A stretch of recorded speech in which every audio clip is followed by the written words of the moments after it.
Ndoshta nuk i fal namazet më në kohën e tyre. Kurani qëndron i lanë në një skaj fare i paprekur. Namazi i sabahut dhe namazi i natës janë bërë të huaj më për jetën tënde. Ke rënë përsëri në mëkate që i pate premtuar Allahut xhalleshanuhu se ke për t'i braktisur. Zemra jote ndjen ngushtësi nga errësira e këtij rrugtimi. Dyert e Allahut Dhul Xhelal nuk mbillen as edhe një herë. Ai të pret kthehesh. I gëzohet pendimit tënd. Ktheu me zemër të penduar dhe beso me bindje të thellë, me bindje të plot se Allahu ka për të pranuar.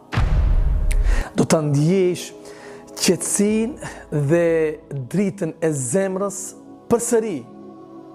E di se rruga nuk është edhe aq e lehtë, nga se mëkatet e shumta e kanë rënduar bajgësi shumë zemrën tënde. Por merr hapin e parë.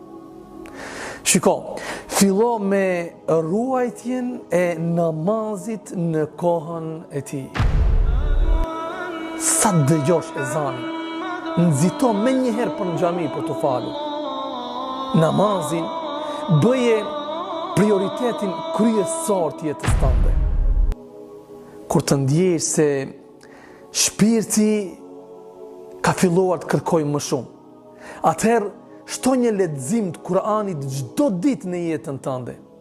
Pastaj rritet devotshmërinë tënde dhe këtë bëje hap pas hapi, derisa zemra e jote të gjallërohet dhe të fillosh përsëri të ndjesh gradualisht ëmbëlsinë e imanit në zemrën tënde. Dije se Zoti o Allahin gjithmonë është duke të pritur. Dije se Zoti o Allahin gjithmonë është duke të pritur. Ndërsa ti vetëm bëje hapin e parë.